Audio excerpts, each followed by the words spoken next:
Hey, journeymen, journeywomen, this is Here Journey with Dr. D. And let me make sure that I can be heard, seen and heard. Let me put the link up in. All right. Enter.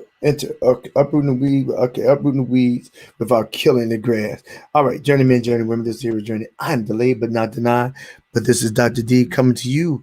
And tonight is the preview, the update, as well as the Q&A. But there's no update, but it's really pretty much the preview as well as the Q&A. And I am doing this tonight with you all. So I went ahead and I put the information, the connector, meaning that the link within the chat. So well, I thought I put it in there.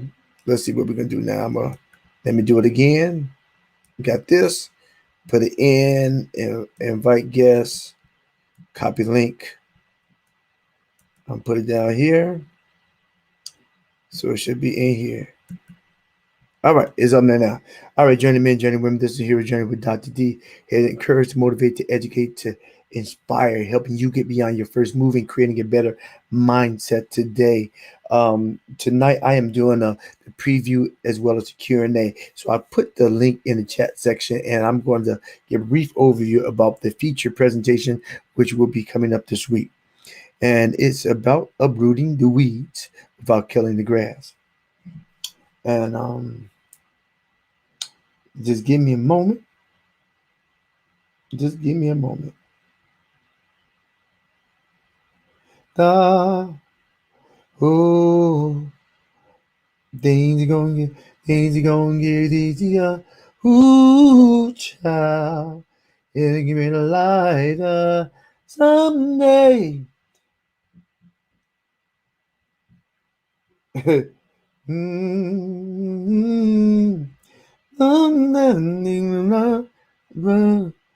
I put in just was saying, I was stay 23. Okay, I got you. Someday things gonna be alright. Oh, all right. Let's get it started. Let's get it started up in here. All right. So let's talk about it. Okay, I'm doing a preview. Showing stream. I'm trying to show it. I don't need to show that stream. You see that in the chat section. Just click the link. All right. Okay. Tonight, what we're gonna do? We're gonna talk about the uprooting the weeds. Uprooting weeds while not killing the grass. I did a video on clean up the mental mess, uprooting the weeds. I did that last week, about 7 minute video, and then I did a preview. I did a recap on that one, and this is pretty much being a segmented. Is going to be segmented the series of videos pertaining to weeds and cleaning them up without killing the grass. And so this part of the series, I'm going to talk about uprooting the weeds while killing the grass, as I stated numerous times previously. Now, what is it that I talked about? You have people, you have gardeners. You have gardeners, individuals who are not just planting grass, but planting produce, planting flowers, different things that allow for things to beautify things as well as give out oxygen, so we can live on this earth in a better fashion. And it looks good to the eyes as well as it's good for the environment. Kind of takes away the toxic nature of the environment with the gases and the fumes and the carbon dioxide, because that's what plants, animals, they give off oxygen while they receive carbon dioxide. So you can never plant too much or have to plant too much unless you have allergic reactions. So I explained in the video, in the feature video, I talked in segments about how individuals that you build up lawns, and and it's different ways to attack it. It's different ways to kill the weeds without killing the grass. And so often people, what they do is they attack the weeds because they're just trying to destroy something that's not pleasant to them. They're trying to just eradicate the evil in their life. There's nothing wrong with eradicating the evil in their life, but a lot of times people will eradicate evil in their life and destroy the person in which they think the evil dwells. I like to challenge. I like to challenge people to when you look at a person and look at the evil that they do, the deeds that are not the best. Just take a just take a moment and try to see if you find any good in them. Because so often we'll kill the weed and the grass without without and we just don't see the good in it. All we see is the negative. And I explained this before. Sometimes you don't have to really build weeds. You don't have to grow weeds. Weeds show up in the cracks of lawn, in the cracks of cement, in roads. Even you see weeds everywhere, but you actually wonder who grows the weeds. Nobody grows the weeds. The weeds are scavengers, and they have no home. But they see something that's worthy of being tampered with, so to speak, and they see something that's worth of being attached to, and they sometimes they assimilate themselves within something that's good to make it bad or to make it their own. Misery is a thing that wants company, and sometimes when they see the good in you, they look and see it looks at how can I destroy the goodness so they can become like me. Have you ever experienced people that just don't like to see you smile? They upset, they mad because why are you happy? They don't know your pain. They don't know the trauma you experience. However, but when some people see the trauma, when they see people having joy in the midst of their trauma, they're upset to the fact that they don't know how that person can be happy in the midst of the storm. How can you smile when your perm just got messed up? How can you smile when your family is left? How can you smile when your parents may just get died in an accident or just die?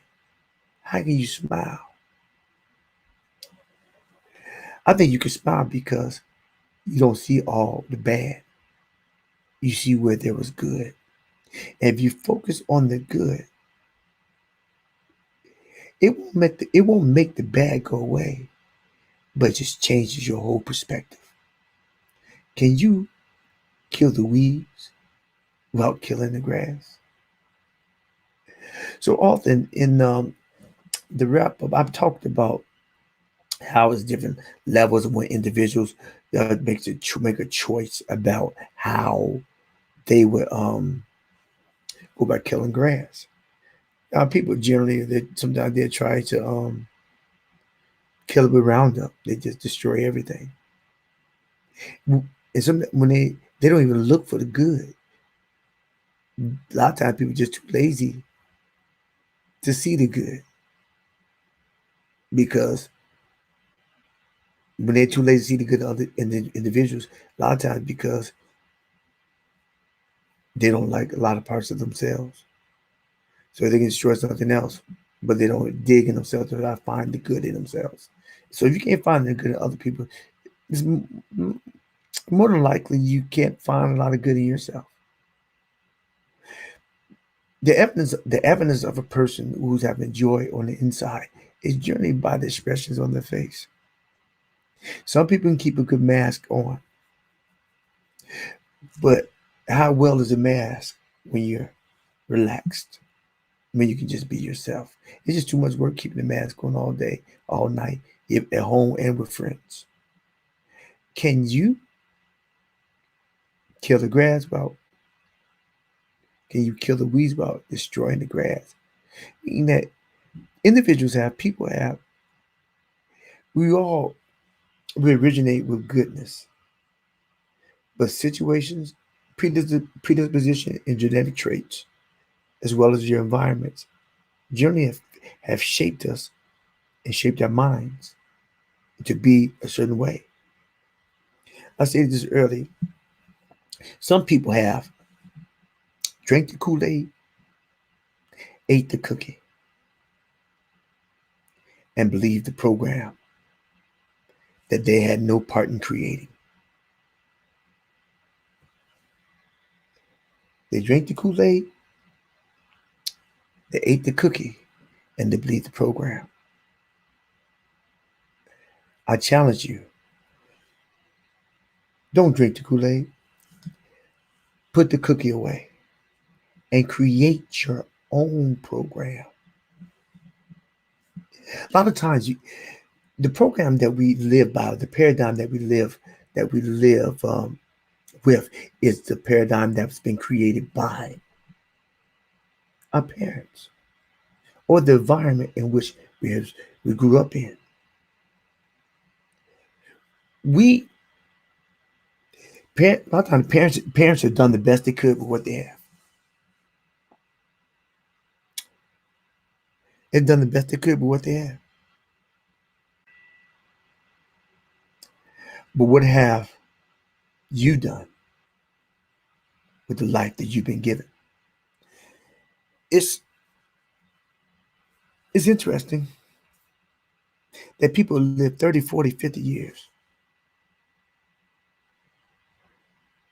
and they don't realize that they're living the same thing over and over again, living in a hamster wheel,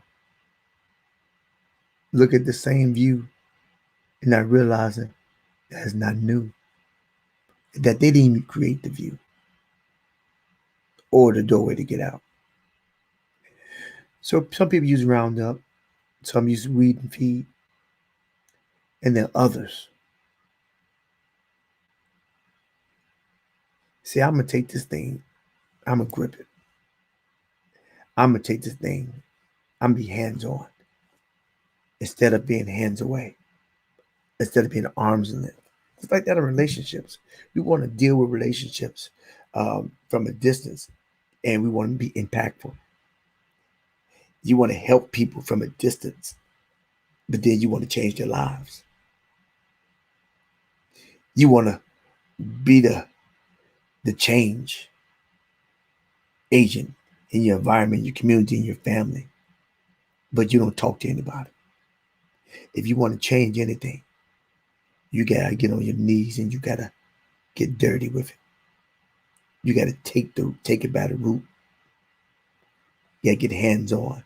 So when you see it imperfection or fragment, you can address it hands on, gingerly and not abrupt. So you can remove the infection without killing the grass. So that's the message. That's the a video I'm doing next this week.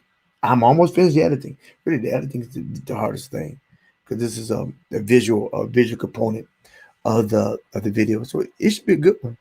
Yeah, I got about 3 or 4 more like this. Yeah, I'll probably next 3 or 4 weeks we talk about how weeds can kind of strangle out your very life and can actually look like the life is good when there ain't nothing but weeds. I want real grass, not infiltrators. I don't know about you. So that's my preview. So my update, and he looked at my thing, so it's not really an update. Now I'm opening up for Q&A. Let me see if I can. I got one person in the back room. Let me see if I get somebody else. Come on, come on, come on, come on. All right. What I would do, I'm a. You put questions in the chat room. I respond to the chat first, and I'll open up the back room and put people on screen, and then we converse. And you put in chat. I will respond to the chats first. Okay.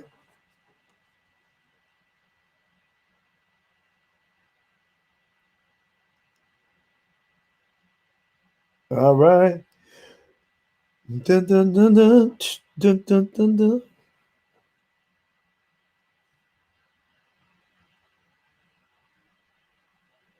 Dun, dun, dun, dun. Dun, dun, dun. We now.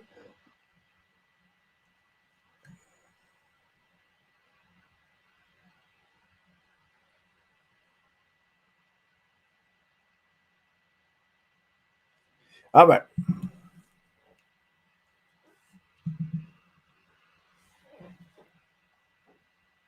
Uh,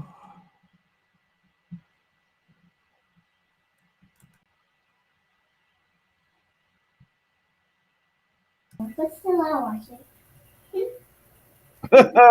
Tina, is that the little girl? Yes, study talking. She's on the other computer. Okay. She's on the computer. Shh. Daddy, Paw Patrol. Paw Patrol. Okay. Oh, the Paw Patrol movie? She's on YouTube on one of the other computers in this room. Uh, I went back to Melon. You did? Yeah.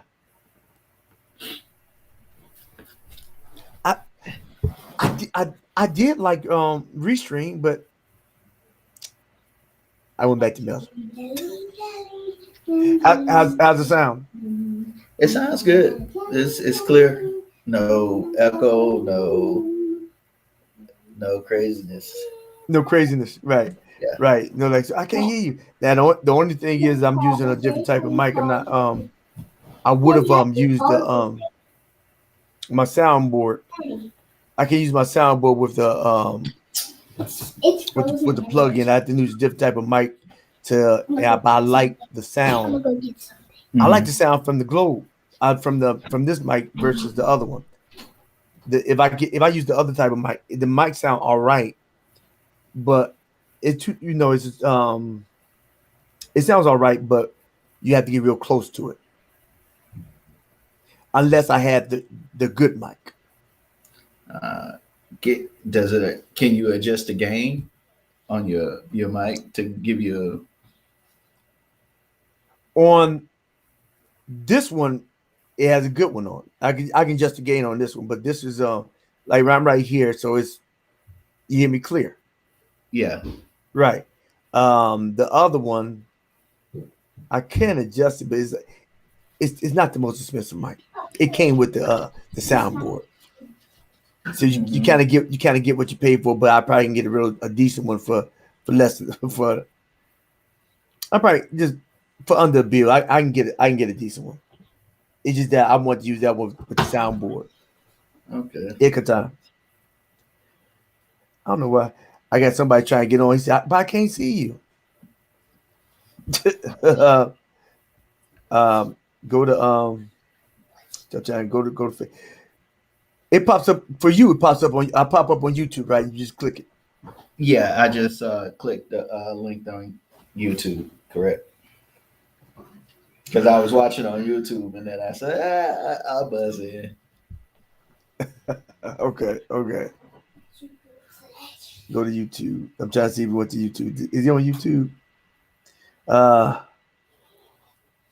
It'll be in the live chat section where you put it in your live chat, and I just clicked on the link in there. Okay, so I know what it is. I think that's. He said he just found it, but maybe he's on Facebook. Might be. Let me change positions. Okay. I can't see it. I just hear.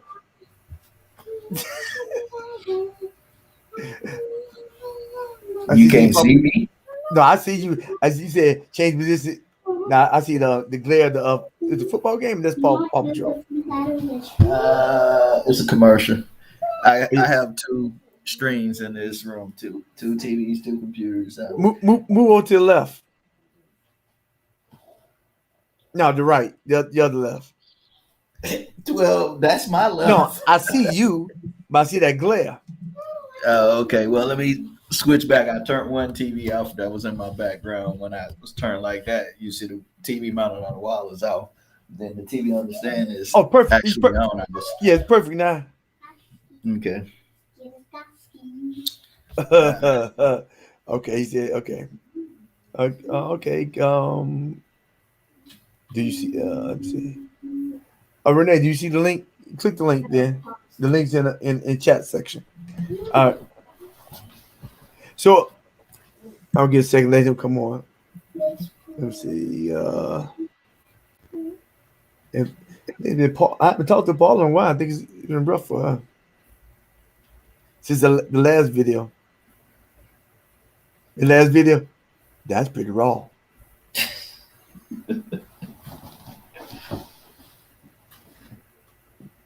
Yeah, yeah, she needed that. That she needed that. Yeah, sometimes you just need somebody to vent to. You need somebody to vent to, and I think it was helpful. I talked. She probably called me this week. I think that was very helpful. I think we all need to a certain extent. That's true. Yeah, Sometimes we just need to vent. It's not about trying to get help, but right, just get some things off your chest and you feel better. right. And if you feel, and it's good to have a certain comfort level, Hmm. certain comfort level. And I think even that she was talking, she's like, she understood, but she still need to get it out. Yeah, yeah, she understood. But she still need to get it out. Let me see what he's saying. I can see both. Uh, click the link section. Click. All right, link. All right. And so, what you think about the topic? Killing the weeds Killing the weeds. without killing the grass. Yeah. I think that's great because a lot of times we want to address the issues, and sometimes we're afraid to address the issues because the conflict that it can cause. Right. Because someone may not feel that your issue is relevant. Like, oh, that, like everybody had their own pet peeve. I know I have mine, and sometimes your pet peeve is not someone else's, and it tends to cause more problems when you bring it up. So, oh, somebody want us to see their computer. Uh, Renee. Hello? Yeah. Oh, you can hear me? Yeah, we hear you perfectly. And we see your computer. Oh, Good yeah, back. I see. Good backdrop. Oh, yeah. It came with the computer. Let me Okay. see. Okay. Go Please ahead. don't type in your password. What you got? Was it, you give us the password? Uh, I Uh, thought uh, I thought that little uh, round face was your avatar. yeah, I probably need to put something in there. Let me see. Oh, wait, that didn't work. If I push this camera,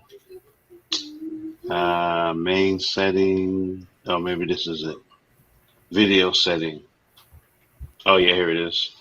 Facing back, facing front. Wait, wait. Okay. I thought you was really just showing showing your computer. I didn't know that was the video. Did you, Tito? Did you? I thought Yeah, you. it was facing. I had changed the. Now it says camera two Yeah, one we facing front. no, we see you now. We see you now. Right. Very very ugly. I'm going back to the computer. No, you good. You good. That- I see, think you got the I beard. much rather look at the computer than that. Oh my You, goodness. you got the beard. You got the beard trim. Looks good. Like you about to go Oh to my a goodness. shogun competition. Oh my goodness. You sure you don't want to just look at my computer? Now we good. And the great that Tito was talking about the actually what do you think about the topic at hand, uproot the weeds and about killing the grass. Go and say what you're saying, Tito. Oh, I was saying it's a good topic because usually when you're dealing with situations, and hold on, I changed my position here, so I'm trying to fix my camera. Um, Usually, when you're dealing with situations, sometimes it can be sensitive, you know, trying to get explain what's going on with you or what's bothering you. And we each, as I was saying, we each have our own pet peeves. And sometimes your pet peeve may not be the next person pet peeve. And they may think you being petty about something when it's really an issue for you.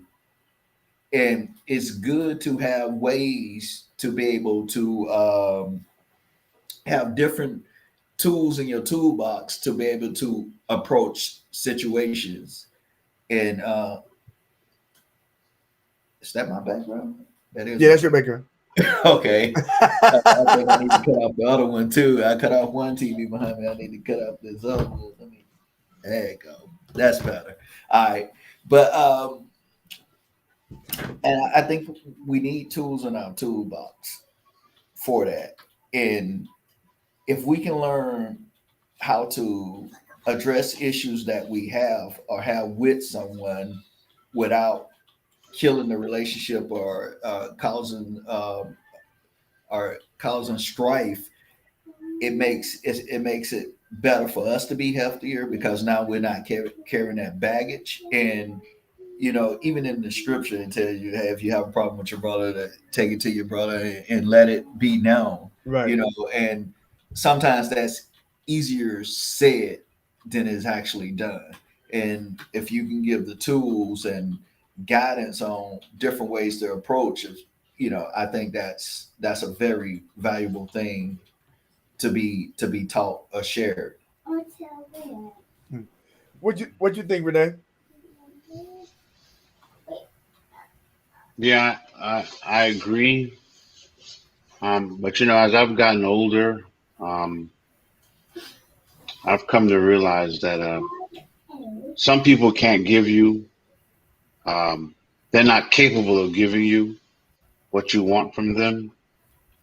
So I've kind of learned that some people to just walk away, to let it be, like they kind of like what he said, because it's difficult to live out of somebody else's perspective. I'm learning that sometimes you have to just accept people with all their idiosyncrasies and their bends and kinks, and just and let it be. But if you can come to a place of peace, some people you can, but there's some people you just have to go, okay, that's just the way they are. It's the way I am, and it is what it is. So if you have a let's just say let's just say just say the lawn is your environment, your situation. It's your area. It's your community. You walk in front lawn, you walk in the back lawn. That's where you go socialize, relax. It's where you feel you feel at home, you feel at peace. And then you see weeds in your lawn. Mhm. Do you focus on the weeds and ignore the grass? No, I think that's the point. Like, I believe you can nurture the grass, help it stay healthy. But even the Bible says, like, when the weeds and the tares, when the servant said, let's pull the tares out, the wheat and the tares, the master said, no, because you might hurt the wheat. So I guess I'm saying in other words, some people are just weeds. And you just got to accept that they're weeds and they don't have the capacity to be grass. So sometimes I think you focus on the good, especially with deal with human beings. There's some people you just have to accept that they're just going to be who they are. They're going to be weeds. Like, for example, some people, like, let's say if it's a family member. Now, if somebody who isn't biological, you could always just cut them out of your life. But, family, they're always going to have a certain inset, into your life. But some of them, like I have certain family members that I just know, we're good apart. We're not good in long periods of time in the same room, in the same house. So I just keep my distance.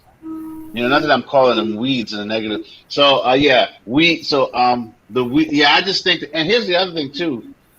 Like my grass now, my lawn, there's a lot of weeds, but the weeds are green and full. So sometimes I actually prefer that to bald spots. So I just believe that when it comes to humans, some people you just have to say this is the way they are. and you just accept them, and you limit how much hurt they can do to you. You limit the damage because they are more of a weed per se, and then you just live your life. So would you say that's if if the weed aspect, if the weed aspect is not isolated at the beginning, it has the great potential to infiltrate your grass. Oh yeah, absolutely. That's And why I we think that's why I think sometimes you do have to kind of acknowledge certain things and keep it at a distance because it will grow and get worse. Like right. I had a family member consecutively when I would go and be around them, we'd get into arguments. But each argument was worse. Worse. It kept getting worse to the point where the last argument we're yelling and screaming and calling each other's names. And when I walked away, I really felt inside like it was almost like God was saying, Renee, the only way for you guys to go from here is you're gonna get physical. Because you can't yell any louder than you're doing. You can't scream and holler at you. The next step is you guys are going to get physical. You need to just keep your distance. And so I just, yeah, So I think sometimes weeds, they're just a part of life. And you just got to accept that some people are just going to be who they are. You keep your distance. You love them from a distance. And you don't try to change them. They just are who they are. Yeah. Yeah. I agree. When you was talking, and it's something that came to mind. Sometimes we ourselves can be a weed to someone. Yeah, that's true. Yeah. When you was talking, and I thought about it, and I was like, man, I like your when you said you rather have some weeds than bald spots, because sometimes the weed also kind of help us be who we are. Yeah. It's we if we have just the bald spots and we eradicate every weed that we see, how do we supposed to get better? How do we learn? Mm-hmm. Yeah. What's the balance? Yeah. Yeah. Yeah. We should think about what the balance. And some people may argue that you're just lazy. That's lazy. You're just lazy because you can be doing something so long that it becomes normal until you realize, oh snap. So what are you to do when it's already overcame you? But it's like a normal that you allow. Is it? And that's why I use in my monologue. I said, listen. I said, some people said I'm just tired of all of it. And go to the store and get some Roundup and just kill everything. Mm-hmm. Yeah, I forget everything. No, because you'll say that weed polluted that green grass because they ain't holding no more. But sometimes the Roundup can kill the good grass too. No, that's my point. Sometimes people get to a point where I did a video about anger secondary emotion, and people don't think beyond their emotion. They get frustrated and then they just get angry, and it's not righteous anger in the day. It's just that they get fed up with being fed up, and they destroy everything. Have you seen a situation? It may be on a sitcom television. It may even be in your life. I don't know. Whereas there'd be a situation where they forget it and get it back. Oh no, I know who did it. Billy D. Williams did it. Billy D. Williams, they go. He bought for his girl, for his wife. He bought a car. I think Billy D. or James Brown, somebody, Jim Brown. He bought a car for his wife, and she made him mad. So he took it back and just started bashing the windows, and then he called the cops on him. He said, "But it's my car." But he gave it to her. But he just started destroying everything, even though he's rolled in it. It's a nice car. The car didn't do anything wrong, but he just mad at something. So he just setting the flame to the house and forget it. And like you saying that is good grass. But ground up would kill everything. It get to the root of the problem, but it would even kill things that are not the problem. So I think in essence it'd be like, will you take time? Are you gonna be a gardener that just screw just dig just forget everything, or are you gonna be hands on? Well, you could take your time, and if you really want to attack the issue, or attack the situation, you gotta get close. They get close. My grandma used to take us and,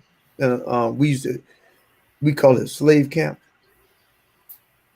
because we went to a house in Wisconsin and she had us working, but it was good principles. And we sold candy, and then we walk around the grass, and we start pulling the grass, and she's like, no, no, no, no, pulling the weeds. You pull the weeds up. She said, and I remember she said, you don't grab the weed, you just don't grab it. You have to grab it by the center, and you got to get to the root, and you have to turn it and twist it. Now, we couldn't stand up and do that.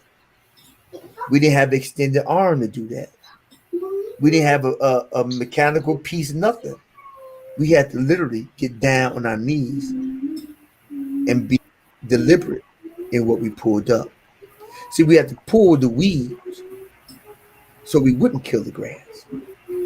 So, in other words, you saying you got to get close and personal, right? It may take time. It may take time. So it's not, you can't wipe everything, and that's what goes to Renee's situation. No, and what you said earlier, some things make us stronger. The weeds make us stronger, and we should affect the weeds more so they should affect us. Now, does it happen overnight? No, but you can address one area, and gradually that's when weeds come up, and then as time progresses, it gets better and better. As you plant more grass, it may overtake the weeds. But then when you plant more grass, you're tilling it, you're aerating it, and you may do a weed and feed, but you want to do, but the big clumps, because you have big clusters of weeds that spread, and those are the ones that are being the catalyst of the disruption. And if you don't get close if you don't get close and personal, you think it's grass. He said, "Shoot, if because like when they say I've been there. Shoot, if it wasn't for the weeds, wouldn't nothing be green in my grass." I mean, from afar, you cut it, looks real neat, right? Only when you get close, you realize that something's there. Is that but and I think what would be addressed first is the clusters, because the clusters they spread and they attack more. But the little strands of weeds, you still have to you build from the cluster. You go from the dense infection to the as you walk the ground, as you inspect the grass. Oh, there go weed right there. Oh, there go weed right there. But you only get that way when you surveying your land, surveying your ground, seeing what's infecting it, seeing who's intruded. But sometimes we get so busy, and it's not just. And I'm talking about grass, but we get so busy that we don't affect our lives. We don't inspect our lives.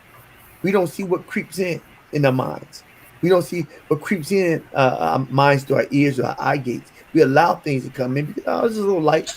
I'm there. I'm there too. You know, but then a little light becomes a little heavy, a little heavy, a little heavy. Before you know it, you become accustomed to that affection. And because it don't kill you, but it may keep you down. And that goes with people as well as situations. And so yeah, so I mean I agree. That's a good perspective. I like the weeds. I think the weeds do make you stronger. Because like even when it comes to even talk about trying to minister to somebody, you know, it's like how can light is always trying to win light to Christ. Their light is always trying to go out and witness on church corners. You always the evangelist is always trying to go to the church and win all the saints over.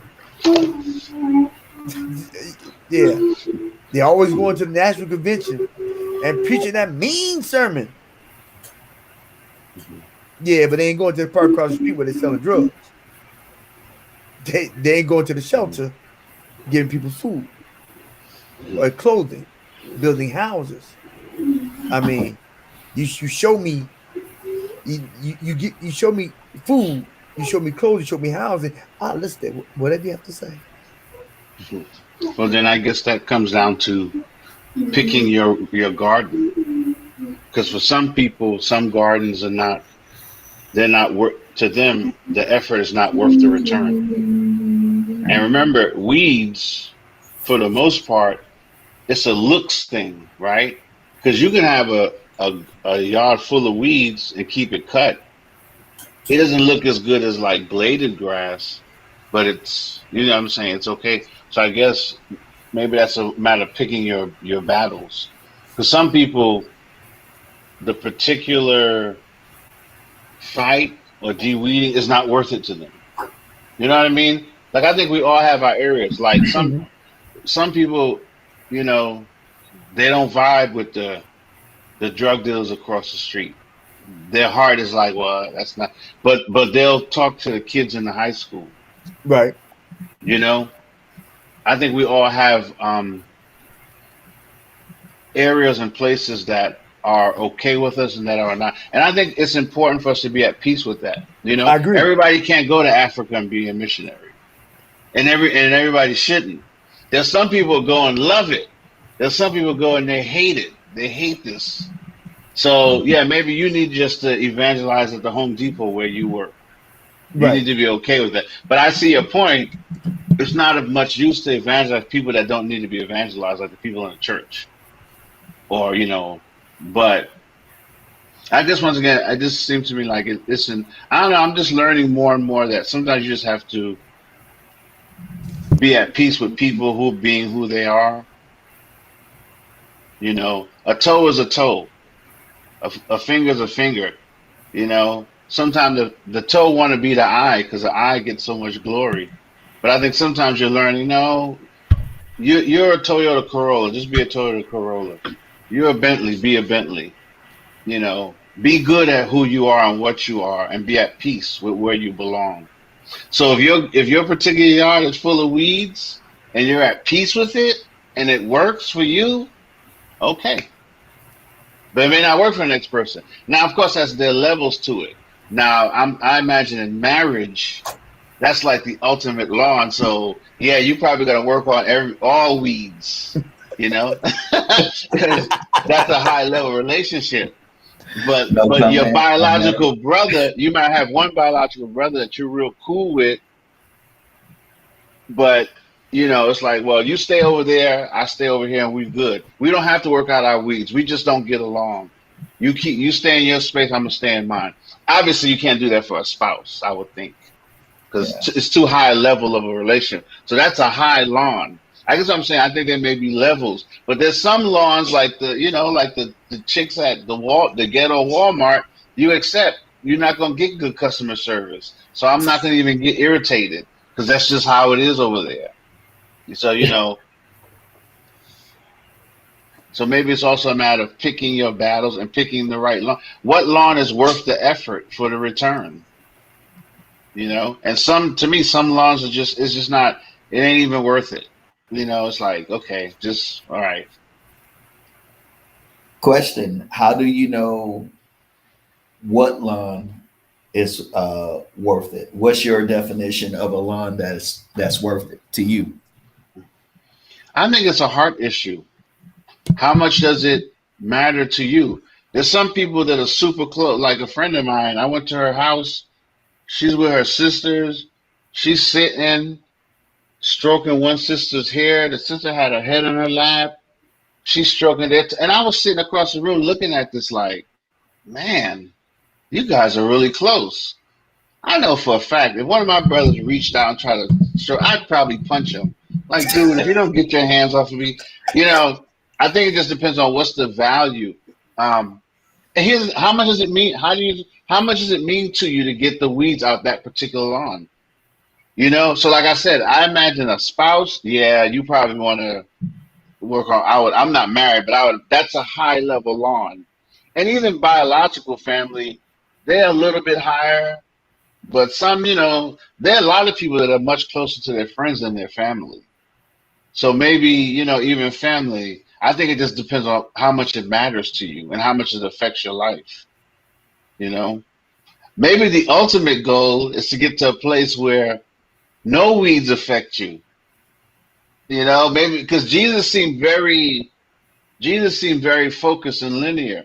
He knew who he was, what he was supposed to do, and it was like people's behavior didn't seem to throw him off track. Maybe the ultimate goal is to get to a place like God where the weeds don't affect you at all, and you just do what you have to do. Um, but at the same token, you know, um, Peter, James, and John, when Jesus told them, "Hey, stay here and pray with me," when he came back and they were asleep, yeah, he was like, come on, you guys can't pray. So that even showed us, you know what I mean? So I guess the answer would be you have to determine in your heart what's important to you, you know? And some things are just not, and some lawns are, you know? Yeah, I get you. I get you. I get you. It kind of reminded me of something that happened the other day. And long story short, me and my wife, we went to Walmart. She was driving, and we pulled up in a parking spot. And next thing I know, it was an officer. Came up. I was getting out the vehicle, and he said, "Hey, is she dropping you off?" And I just kind of looked at him. He said, "This is not a parking spot." And I'm like looking, and his vehicle's on both sides of me. And he said, "It's not a parking spot." I was like, "Oh, okay." So my wife heard it, and she said, "I move the truck," and I was like, "No, I'll get it." And after that happened, I moved the truck. She went on in Walmart. I moved the truck, and then I came in, and she said, "Your facial expression, you want to say something else," and I was like, "Yeah, I was kind of angry, but I had to make the decision. Getting in an argument with an officer over a parking spot wasn't worth my time and energy at that time. And we didn't went in the store, was in there 30 minutes and got out. And it could have been, I would have still been in the parking lot arguing and possibly, have Handcuffed. conflict, making the news over what? You told me to move my vehicle. It wasn't a parking spot, but Yeah. it wasn't, it was in the park. I guess the lines wore out, like, because it's it wasn't blue. It was next to the handicap. It wasn't blue and it wasn't yellow, but it's a parking spot. You know what I mean? It has the lines, but it was like, and then after I came back out the store, I see they put cones in them spots, and I was like, okay, Mhm. it could have been, I totally agree. You kind of have to know your battles. I could have got in a battle for what that was really wasn't worth my time and energy, and possibly it could have escalated, especially with all this craziness going on, and it would have been over what, and after like, what if it would have escalated? Then I'm looking at myself on the news later on, and like, I did that over a parking spot because he told me to move my vehicle. You know what I mean? It's like, is that really worth everything who you are? Yeah. You That's a know? lawn where the weeds aren't worth pulling out. Yeah. Exactly. Yeah. Exactly. Yes. Yeah. You have to look at and I've said this before. I said it's not what people do say. It's not what people do to you. It's always about how you respond. Yeah. Hmm. 99% of life situations is about how you respond. It's not that things are not worth it, but they're not worth it. I mean, it's you have to look at the end goal, and that's what understanding your purpose and your design. Mm-hmm. If you understand where you got to go, Yeah. then no matter what comes in your direction, you Mm-hmm. avoid it. For instance, like what was it? It was a parable when there's the no name prophet. Was it No Name Prophet? Y'all correct me. No Name Prophet. Somebody prophesied, said, listen, you need to go directly to such and such. Don't eat. Don't stay in nobody's crib. Don't do nothing. And he said, God told me to do that. He said, okay, okay. And so the No Name Prophet went. Yeah, it's No Name Prophet. He went, and then another person said, listen, God told me to tell you that you need to come to my house to eat. I got some chicken for you. I'm just making up. He said, I got some stuff for you. He said, no, no, no, no. The other prophet said, I need to go straight. Oh, no, no. But I tell you, God told me such and such. So he ate. So he went and ate and stayed the night with the other guy. And then the guy said, well, because you didn't follow the instructions of the first prophet. Yeah, he prophesied to him. Yeah. Yeah, he prophesied then you be killed by a lion and nobody he said nobody eat your carcass or something. Be careful with that. Yeah. Yeah, because he heard my point in that story is that he knew his purpose, he knew his direction, but he allowed how he felt to deter him from what he already knew was right. And often we do things that we know this is not where we're supposed to go because it's going to steer us away from where we need to be, but we still do it anyway. Why? Sometimes because sometimes we get in our feelings. Yeah. And we get in our feelings and it pulls. I mean, we all, what the military, football, it doesn't matter what it life situation, growing up, group homes, we all have trauma. Yeah. And the traumatic experience is always lodged in our memory banks. And now I did a bit about amygdala. The amygdala houses the perceptions of our memories. The cortex that houses the memories, but the perceptions of our memories is what's being hijacked. And how do you get the perception of your memories? Is when something outside of you affects how you feel inside. Something outside of you, whether it connects your five senses or a situation that triggers a memory, and so your amygdala pulls down the perception of that memory, which causes the chemical factory to go into overdrive. So then you start. So when it pulls out perception, then you start feeling certain type of way, and you feel type of way when you feel every thought connects to emotion. Every emotion connects to a feeling. And so no matter how, and then you wonder, it makes me feel a certain type of way because it pulls something down. And so therefore you start responding based on how something outside made you feel. And like Tita, I told you, and I've said this before, I think we spent, and I'm talking about everybody, me included, we spend a lot more time thinking about everything else instead of ourselves. I talked to someone today, a client today, that's naturally open to hearing other people, a bit more, more like empath, and help people out, but then finds it difficult to help himself out. Can hear everybody else's pain, allow everybody else to get their release. Think about everybody else's wrongs, but they're using him as a dumpster. And so therefore he's not thinking about what he's thinking about.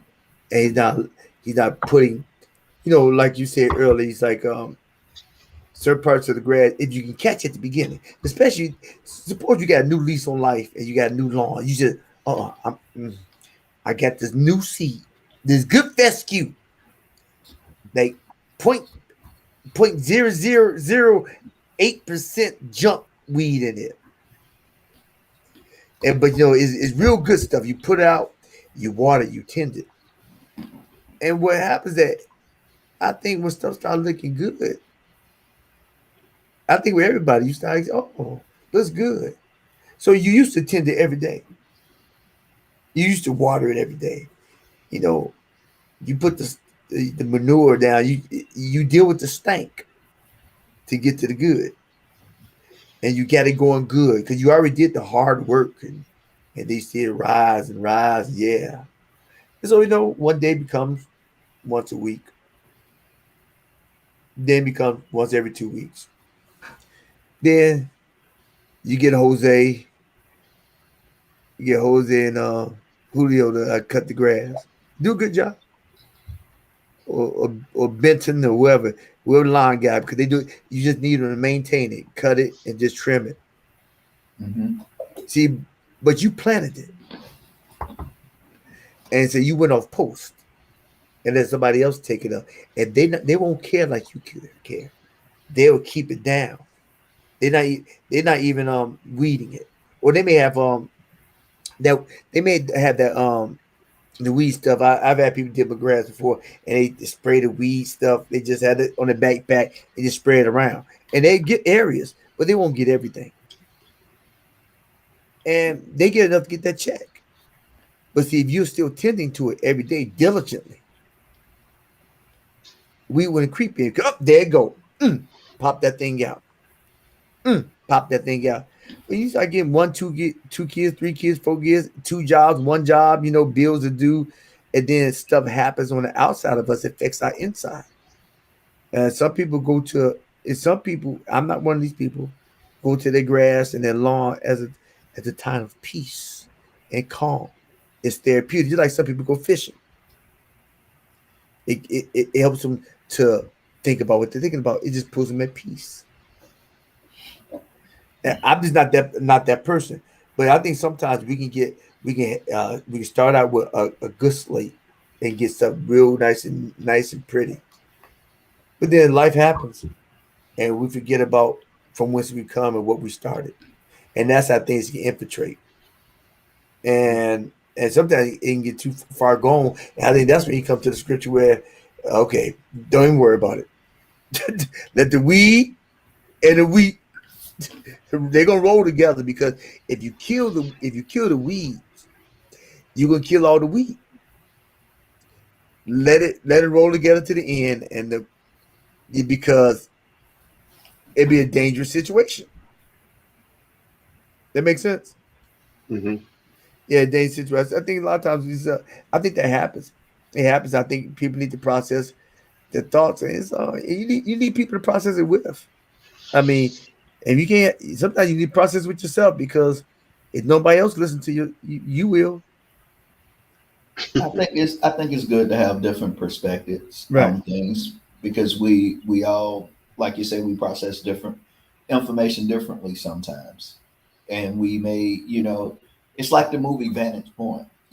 Depending on where you're looking from, what view you're looking from, you might interpret it a whole different way. So, um, so I think that's fair. I think that's really fair. Have you have to have the right people you can bounce this stuff off of. You don't need an amen counter, rather. Yeah. You need someone that's going to be honest and truthful. If I describe a situation and I was wrong in the situation, I need somebody that's not going to just agree with me because they're my friend. I need somebody to help me see it the other way also, especially if I'm, telling a story, kind of like what I just told about the Walmart parking situation and the police. You know, in the end, if it wasn't a parking spot, I was wrong. You know, um, did I feel some kind of way at that time? Yes, I did. Was I angry? Yes, I was. But I chose not to react on that anger. Now I can say that, you know, I can calmly say, if I would have responded in a different way, it would have been the wrong response. I can honestly say that. Now, I might say that, tell somebody else that story, and they'd be like, "Man, if I would have, and like, but really, was it really worth it? I would need somebody to say, hey, you know what? It was a parking spot, dog. It wasn't worth that energy, that type of energy. It wasn't worth, yeah, you got the right to kind of feel upset, but you didn't have to take it no further than you feeling upset and, you know, go walk it off, count to 10, whatever, you know. So you gotta have them solid people in your life. Like my kids say, you gotta have that person that keep it 100. You know, and 100, regardless, 100, 100. Oh, however you feel. 100, 100. Okay. They 100, 100. Are you playing with my southern draw? Actually, no, they say 100, 100. They just 100. They only put the D on it. 100, But you 100. know that person that's keeping it 100, they may also tell you, well, actually, you you didn't even need to get angry. But we have to be honest that I know sometimes those things are it's just our ego. Mm-hmm. You know, it's our ego that why are you pulling me over? Why are you stopping me? Like, Yeah. well, I mean, why not? You know, oh, why you know? A lot of things as I'm maturing, I find myself asking that more. Like, Renee, you're upset, but is your anger really legitimate, or is this just your ego? And sometimes I'm learning, you know what? Yeah, it is just my ego. Yeah. So this ain't even worth it. You know, when's the last time you got a speeding ticket and tell the police officer, you know what? I apologize because I was speeding, and you're totally legit for giving me this ticket. Yeah. But then there's a part of like, you know how much money this is gonna cost me? Ah, but then the other more mature voice is like, yeah, but you were speeding. Yeah. So really, you know, so like in that say just specifically, it's like, well, the truth of the matter is, well, it wasn't a parking spot. So the police officer is totally legit to say, hey, you can't put your car here, you know? Yeah. But our egos are like, you know, but I guess there's levels to it, you know.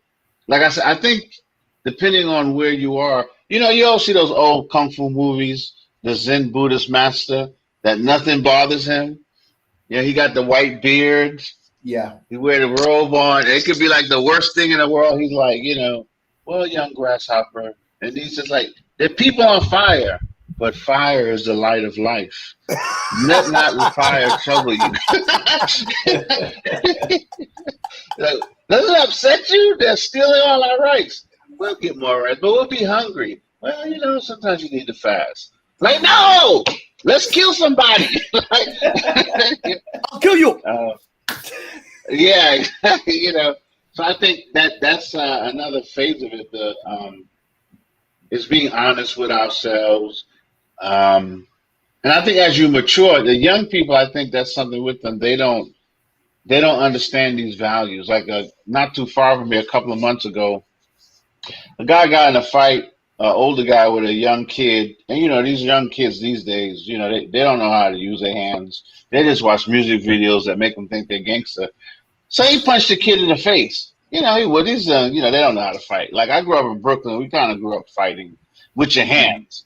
So he punches the kid, goes back to his car, takes a gun out and shoots the guy.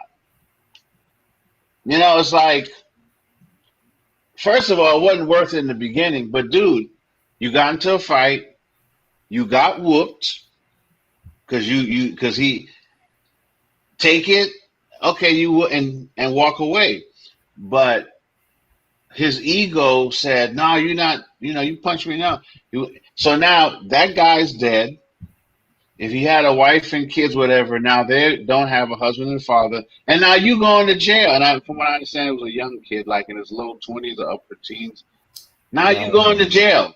Because it's not self-defense, because you walked away from the fight, got a gun, and came back and shot the guy. You can't plead as self-defense. You see? So they don't get that. This is just your ego. This isn't worth it. This is a weed that is not worth pulling out the energy for. Just walk away. It doesn't matter. But I think you get that more as you get mature. Because, you know, kids are emotional, you know, right? Mommy, he's looking at me. It's like, all right, it's okay. Let him look at no. Well, you get older, you start to realize, okay, this is not that big a deal. It doesn't matter. But I think, like you said, we do need people, like we need fathers. This society lacks good fathering, that'll teach you those life lessons. Like, dude, This ain't worth it. Yo, why he? He ain't. I need street cred. Man, street creds. That's garbage. That doesn't mean Yeah. anything. This is nonsense. That all this you doing means nothing. Who cares? Yeah, but he fronting on me on Facebook, dude. You want to do all that for somebody on Facebook you don't even know? That's stupid. Pick your battles, pick your lawn. This is a weed. It doesn't even matter. But they don't get that. They gonna punk me. Shoot. I'm about that life. She ain't gonna pump me. Shoot. But who cares? No one. When we're here, people tell us, "Yeah, you ain't gonna punk me." Like, well, how is he punking you? And what does it matter? You know what I mean? Oh, I got a rep. Why? Who cares? Like, you know what I'm saying? Go back when I was young. It used to be the little rhyme we used to say, "Sticks and stone may break my bones, but words never hurt."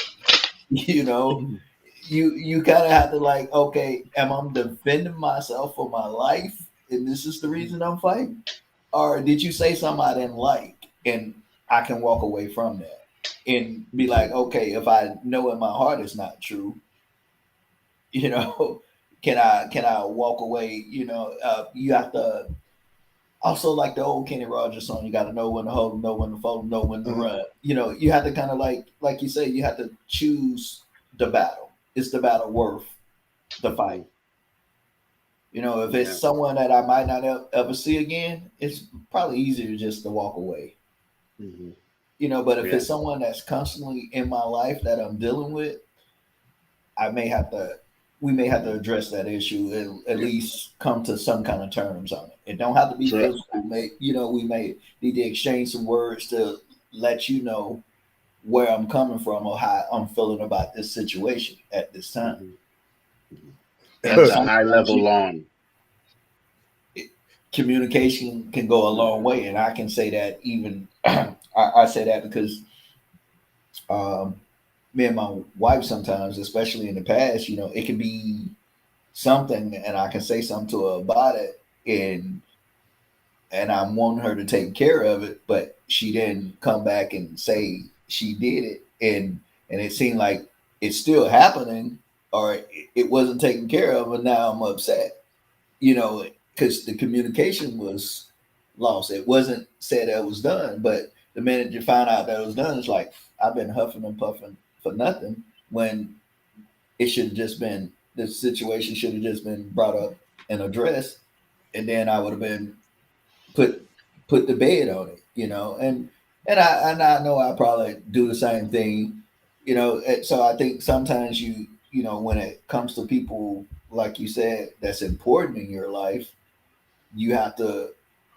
bring up the issues sometimes that do bother, so that way y'all can get on that same sheet of music and it's much more harmony going on. Vice, I'm upset because you're doing this and I'm continuing letting you do it, and then now I'm responding after I'm so fed up and I blow up and I'm blowing up at the wrong time for something petty when it was something else that was really that I'm angry about. Right. Let me see what Phil said. In the 80s, they did not fight. They simply popped and locked like ozone for breakdance. Dance off. What did he say? Also he said 99 and a half. I don't know what that means. 99 and a half balloon. Give us a demonstration. Oh, that was a one hit wonder. Don't you remember? 99 red loft balloons. Na, na, na, na, na, na, na, na. They were, I think, a group out of Germany or something like that. I go. Well, Phil, if you come 99 red loft balloons. They're like a one hit wonder. I said, Phil, you can come on and give us a demonstration because I don't know it. I remember that song, 99. Yeah, I remember that song. Yeah. I don't. Was it Nilly? That wasn't Nilly Vanilli, was it? No, it was a group I think they were out of Germany or England. And the lead singer was a woman. It was like 99 red lost balloons. Na na na na na na na na na. It was a hit. It was a big hit, but they They were like a one hit wonder. Probably still making money off that song. Yeah. Well, I don't know. Back then, they did sign some really crappy contracts back in those days. So man, who knows? Yeah. I mean, so hey, all that to say, fellas, this has been a good one. I just say that I'll wrap it up. It's up we got work on uprooting the weeds while killing the grass. I think that's a task, but I think it's Yeah. worth it, especially when it's individuals are close. I think you can change the area which is affected with weeds to area that people want to dwell in. And then you just because some people have weeds in their vicinity, and if you can attack the weeds in their vicinity in the beginning stages, then they can blossom because if you're blossoming, if you're focusing on your lawn and your grass, your flowers, and everything that's beautiful, then the ugly won't have a chance to survive, and they won't have a chance to survive.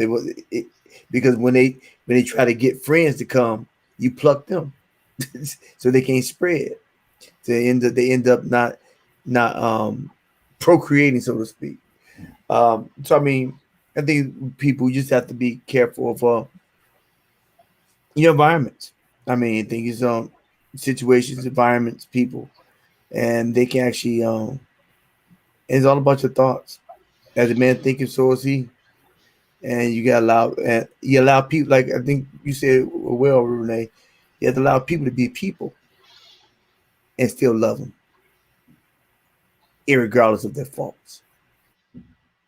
And yeah, you ain't gotta be that dumpster.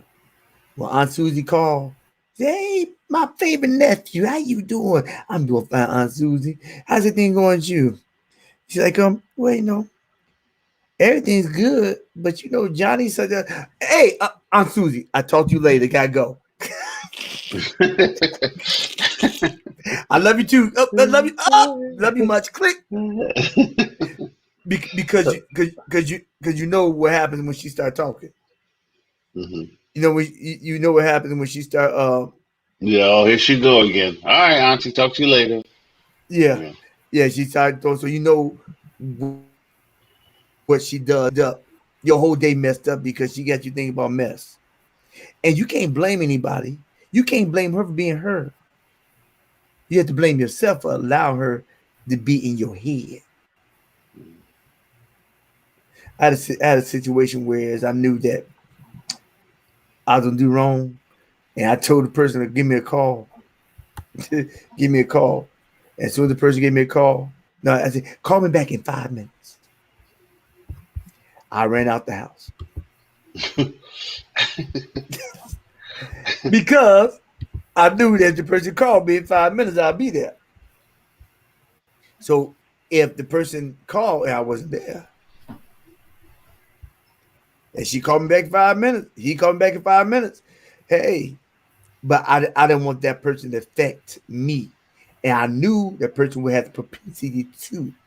Because whether we have good intentions or not, we still in this body. And our body is pulled in certain ways.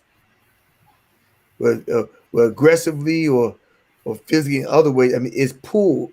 And if you know things that's going to pull you down, wisdom would say pull away.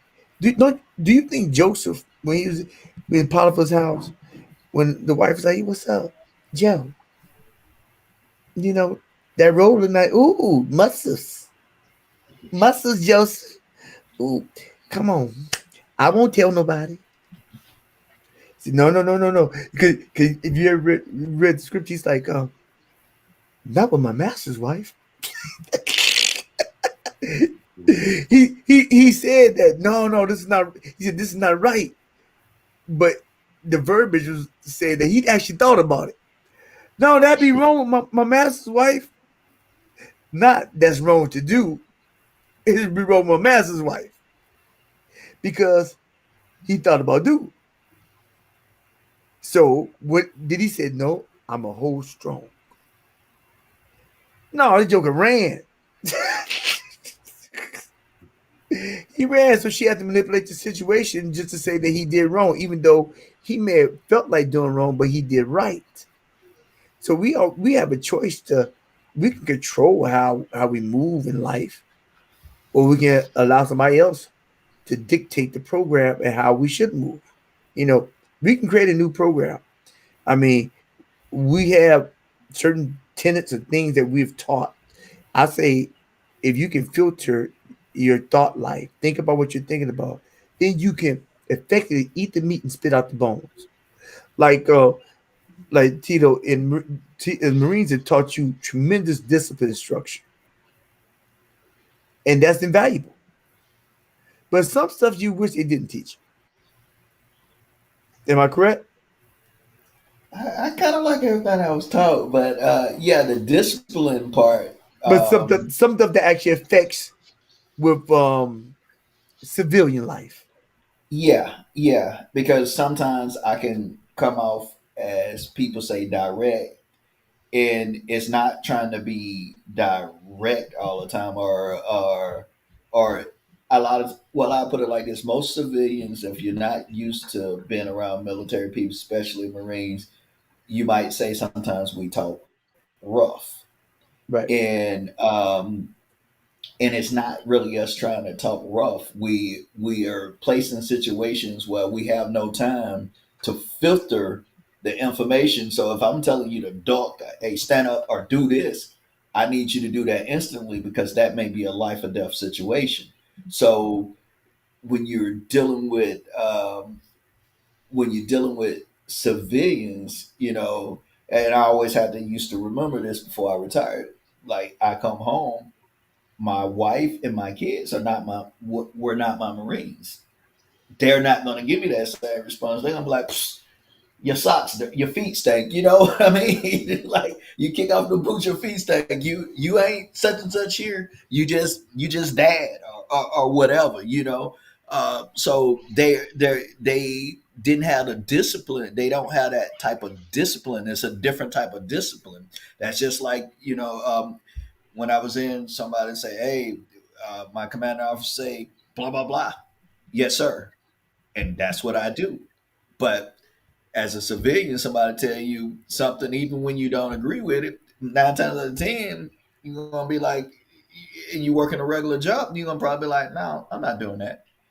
Nope, that's crazy." You think no, you know what I'm saying? So, but I can say this: a lot of the discipline that I learned in the Marine Corps, it has a lot of pluses for me on the civilian side because I can deal with things Mm-hmm. that are a lot of times that approach that can hit me, and I'd be like, "Psst, okay, whatever," and I'm not showing you a emotional reaction because we kind of take the emotions out of a lot of things. So Right. it's kind of, you don't know where I may be coming from or what I'm thinking, and I can be like, okay, whatever. This what you just said don't even really mean that much to me. Let me keep it moving. One thing we used to say: you get in front of your platoon and you're chewing butt, and you say, "Hey, if this pertains to you, you take it, you digest it, you fix yourself. If it doesn't, let it roll off your shoulder and keep going." So it's kind of like that's the kind of stuff that I take that say is good. But then at the same time, the bad that can be kind of bad because the direct way of sometimes speaking and actions can be taken as offense. You know, even like terminology, because we have some terminologies that's different. And I like saying trash. If I say, "Hey, pick up your trash," I might be talking about your gear, right? Right. But not meaning it in an offensive way. But think about it: if you're a person and you don't know that trash is just a slang term for, hey, your gear, and I say, "Hey, say I'm the police officer and I'm walking down the street. Hey, you need to grab your trash and you need to get out of here." And you be like, "My stuff ain't trash. I just blah, blah, blah. I paid." $200 for this, you know, all this stuff. You all uh, emotional. You know what I'm saying? So you know, it kind of has its pluses and its minus, and you kind of have to deal with it. I'm still, you know, I've been retired for 7 years now, and I'm still trying to. I think I'm more of a civilian now, but it's still things. It kind of blends, go back and forth, and sometimes I have my moments, and sometimes it's kind of like, okay, Hoo-ah! you know, it's like I've been through worse. What you gonna say? What you gonna say that somebody haven't said? You know, somebody been yelling in my face said, or I'm yelling in somebody's face saying something. Um, so I think you know it's kind of like one of them things that kind of balance out. I'm not, you know, it's you know I love the civilian side. It's much more relaxed. I'm not as high strung and high tense. You know, I'm a lot more mentally. I think I'm a lot more calmer. Mhm. But when I was in the military, everything I was always at 100 or 100 plus. So it can be the simplest thing, and it can be reacting because it's like I go from dealing with life and death to Right. regular stuff that yo, it's not that serious. It was red other than pink. You wanted pink, but I'm sorry, I gave you red. You know what I mean? And that ain't worth, you know, Yeah, I the think drama. that I think the further we get, I think the further we get from old situations, that we have the template um, is good, but we Yeah, still not there. And so I think one video I said, how do you live in your how do you get to your future? How you get out your past? You create your future. You write your goals. You proceed. You still you go forward to your goals. You got time to dwell in your past. Now your past is still there, and certain things will trigger you. So they will trigger, but the thing is acknowledging it. Whew, that made me feel about. I mean, I was in Afghanistan and such and such. But what about that made me feel? And I think when you can dissect the past situations, then you realize what the trigger is. And when you realize what the trigger is, you may realize who's holding it, who's pulling it. And then you have to see why is that making me feel a certain type of way. And then I think when you dissect that and you evaluate it, then you think about what you think about, put it on paper, and I think the levity of it, the gravity of the situation in the past won't be so dominant in your present. Be why? Because you got a whole list of goals, things that you're trying to do. yeah, You're reaching for your future. You got time to stay in your past, but you don't ignore your past when it comes up in your face. That's what people. I think that's when people mess up. Hold on, I want to suppress the past and keep. No, no, no, no, no. The past is part of who you are. You need to address it so you can deal with where you're trying to go, because it's coming with you. It's either gonna come with a heavy bag or a light bag. You just gonna have an imprint or full in-depth document with magic marker that everything you say, you do, you experience is going to have that print on it. So, and that I think that happens when a person doesn't push forward. And they live in, and I can't get past it. A lot of times because you're not getting it out, and like it's a as a form of, as an approach that. I heard somebody smack somebody. What? oh, That that's the my No, dog, dog. that's my Yeah, Chihuahua. that pit bull. No, he just Chihuahua. He making noises. Is he ain't got no dummy? He ain't got a little dog that he ain't get. Okay, no. Yeah, he yeah, just two of them. he just yelps sometimes. Sorry about Oh yeah, yeah. But he tried to protect the house. that. Nah, he can be a little dramatic sometimes. You know. Yeah, that's why I was saying that, you just I think when you create the goals, you have something to push forward to. That's how you create your future. And then I think I talked about you, but you this Tito's, but you have a part of your brain it opens up to that focus. And I'm pretty sure in the military they trained y'all in the area. You probably didn't know you've been trained that the reticular activated system opens up to focus, so you Yeah. don't die.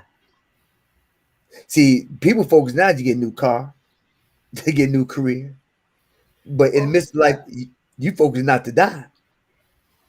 yeah, and a lot of that military training and over the years do help me focus and in life even after the military Right? because I have a discipline where if I set my mind to it, Yeah. that's what I go after and I work. It's a plan. I'm not looking at every little obstacle that pops up. I know I gotta, power through or whatever I gotta do to get through that situation because it's about the the goal that was set, accomplishing that goal. So that, military wise, that has helped me a lot to be more focused, goal oriented, and be like, I'm not going to let these little distractions destroy what the main goal is. If it's something I know it's not anything that's worth something, I know you're gonna have challenges. It's gonna be a fight. If I get it too easy, maybe it's not worth what I thought it was worth. I'm not gonna like it. Like uh, I'm not gonna give it the same respect or value if it comes easy. It's kind of like when somebody gift you something, it it may have some sentimental value, but if you really worked and bust your behind for that thing, that and you earn it, like you buy your first car, you bought it. No one gave you this car, but you bought it. You save up the money to put down a down payment or pay it off or whatever, pay your car note. You tend to respect that car more than the car that someone gave you and Right. gifted to so that's how I kind of see the discipline of fighting, of going after what I want. I can, it's me earning the struggles that happen, the things that pop up, the challenges. It's me earning what the ultimate goal is. So I appreciate the that portion of my life of learning how to do that, how to go out the goals, knowing that sometimes it's not going to always go as planned, but you may have to take that detour, but it's okay. You still Right. going to get to the destination.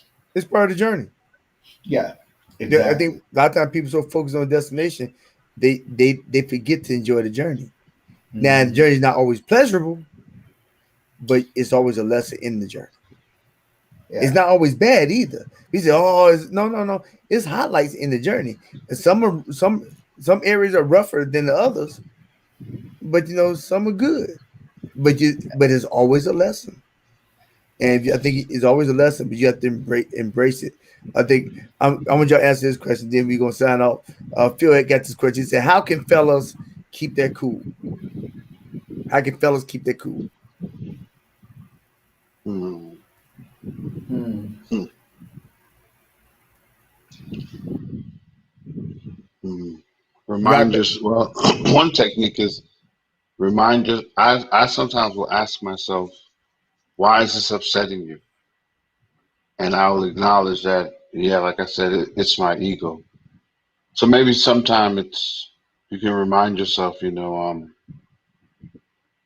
I'm not the only star in this universe. Other people matter too. So don't let your ego. You have to just cause your ego to subside. So okay, this is just my ego. I feel slighted, and it's okay. I think it's also a question of maturity.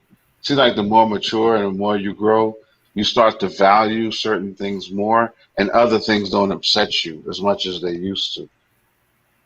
I find that as the older I get, things that when I was younger was such a big deal. Now I'm realizing, it doesn't matter. Just calm down, you know. And I grew up in Brooklyn. If you looked at us too long, it was a fight. If you stepped on my sneakers, it was a fight. If you bumped into me, it was a fight. That's how New York City was in the '70s. Hey, yo, kid, why you clocking me, man? Why you all in my grip? But you get older and you realize that stuff is actually really nonsense. Yeah, It's like I'm not. Why am I fighting somebody because he stepped on my shoes, dude?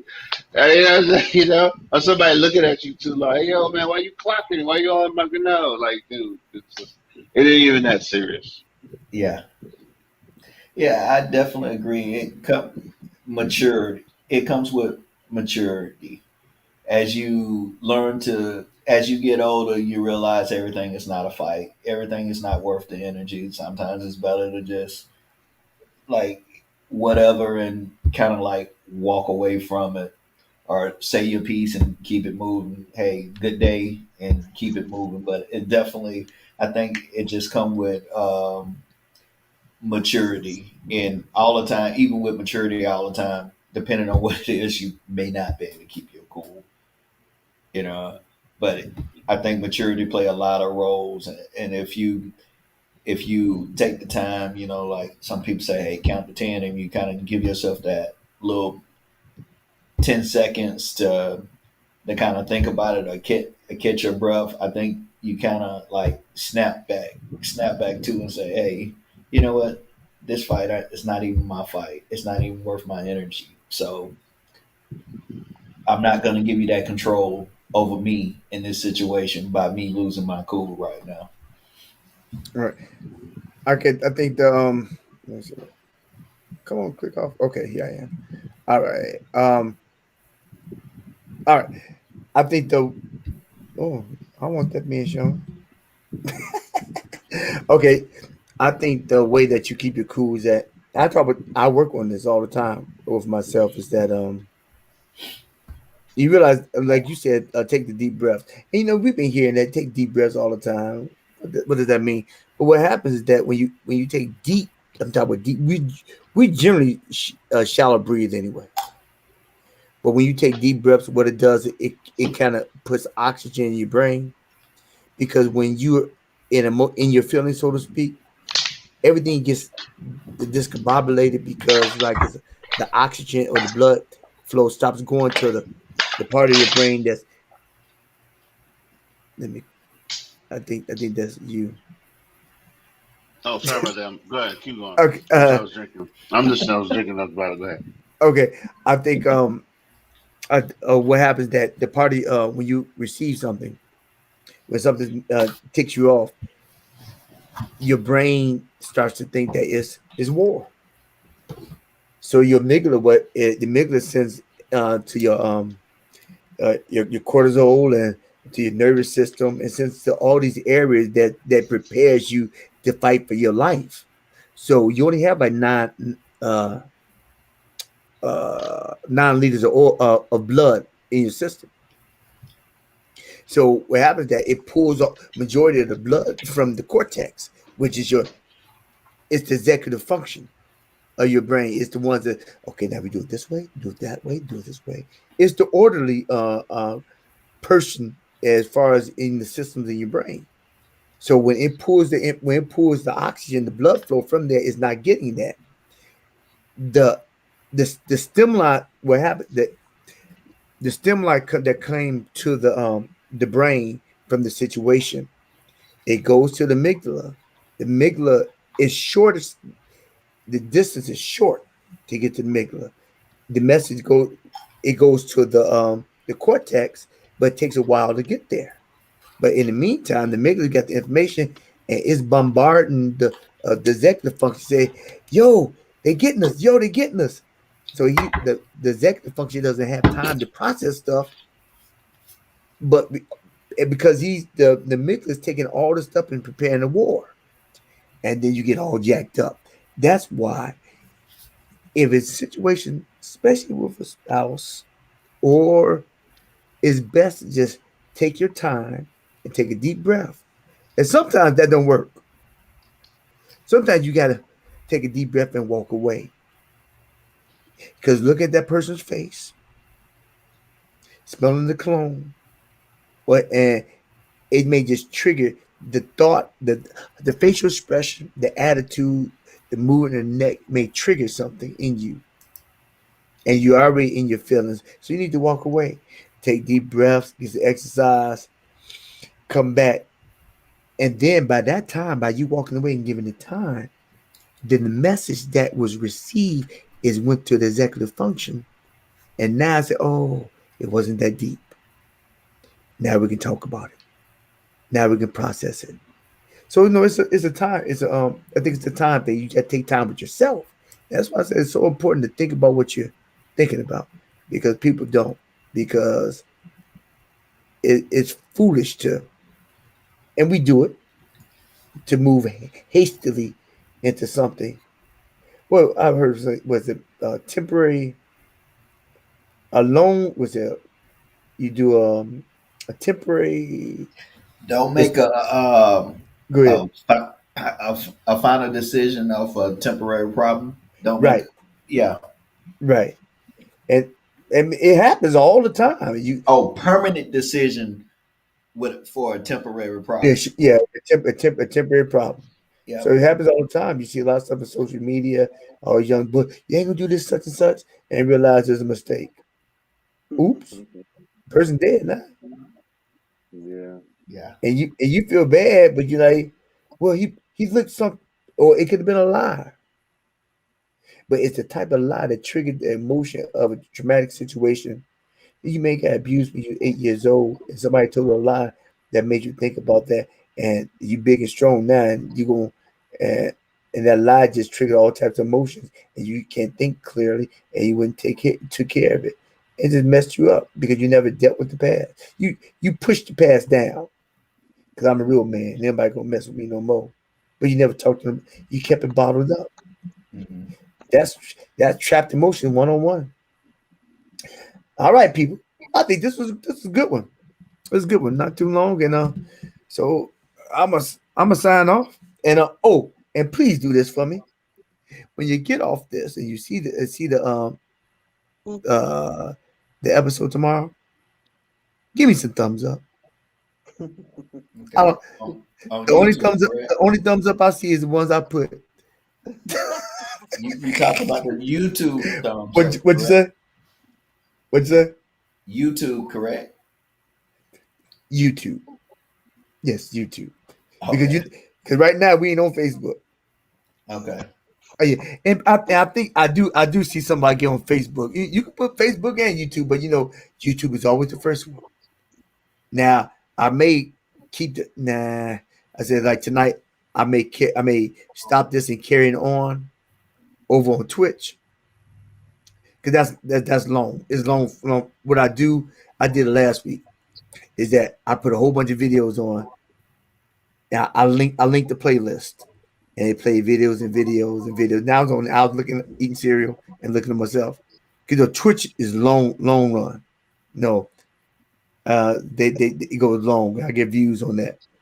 I may do that, but we about to go somewhere tomorrow, so I don't know. I think my eyes are gonna. Yeah, I'm hungry too. I ain't ate Past nothing. your bedtime, also. Hmm. My bedtime. I got red pills for that. These are vitamin B. the, Well, 5 o'clock. vitamin B pills, Dom. And at my bedtime. Just came back from her, so we good, we good. So, fellas, I appreciate y'all coming on and conversing. This has been engaging and thoroughly pleasing.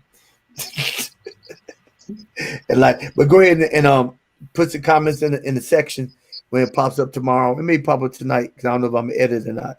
Um, just go and put the comments on in the section in the comment section, as well as give me some thumbs up. And I'm gonna make it my point to download these and make these this not this one, but I got one for last week. I was supposed to combine my the podcast. The podcast consists of the preview, the feature, and the update, which makes it long form. These run like an hour, but the podcast may be like 3 hours, maybe 3 hours because it's like three episodes in one. And that's where you can see that. I'll put the link up in the comment section. So do that for me and comment and share. You can do all that good stuff that I say and nobody listens to.